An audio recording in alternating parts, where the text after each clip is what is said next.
So how does it feel to go from Star Wars to kind of family wars? That's a good one. Should put that on the poster. I like that.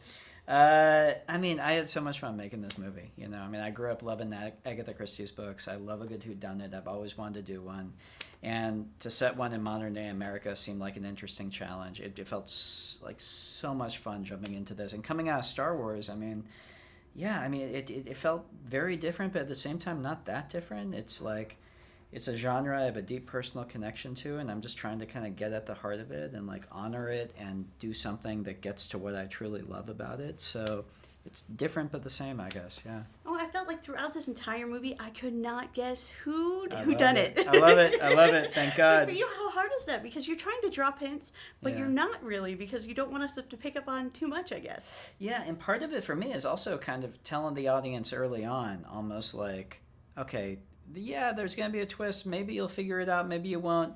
Really, though, take the pressure off. This is a ride. We're going to have a fun ride here. Here's someone you care about. They're threatened. Let's all lean forward and see how they get out of this situation. And this is going to be a roller coaster ride, not a crossword puzzle. So it's part of it. Well, I think too, something that helped was to throw us off the scent. Yeah. Was the typecasting. You went completely against it. Like you wouldn't necessarily think James Bond as a southern charming detective, and then of course you have Captain America, who is then a jerk, kind of a jerk. Yeah, total jerk. Is that something that you push forward to kind of cast for that way? I mean, a little bit, but also like. I don't know, like with Daniel Craig, for instance, like if you just know him, or if you mostly know him from James Bond, you would think he's like a very stern person. He's the opposite of that in real life. He's so much fun to hang around. So I had met him a few times, and I knew he's a really fun, funny guy. And even beyond the audience's expectations, I could tell that he was so excited to do a role like this, where he was just able to cut loose and have fun. And I feel like you can feel how much fun he's having. It kind of drips off the screen, and I think that's infectious. So I think that goes a long way. Now, talk to me about creating this family dynamic, because it's really kind of hard to dislike these people, but I mean, that's really all I got. It's just really hard to dislike these people. I know. And yet you do. Just like a real family. Yeah. I mean, I come from a big family. My family is nothing like the family in this movie. They're lovely. I love my family. But I do come from a big family. If you come from a big family, you recognize the family politics and the arguments.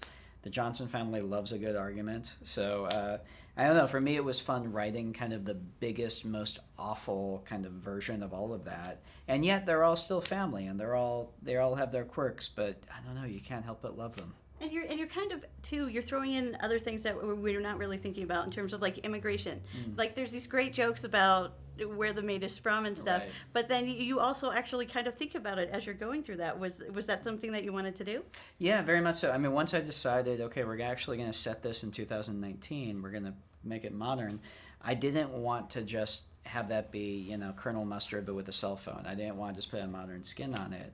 I thought it would be truly interesting to really plug it into 2019. And that means their political arguments the families are having are the same ones that we're all having right now. And that means a lot of the issues right now, the movie's going to get into and have a perspective on. Hopefully, I mean, it's not like a lesson movie. It's not like a finger wagging movie. It's a big entertainment, but it does have these other layers where it engages with what's happening right now. I completely agree. We got to see.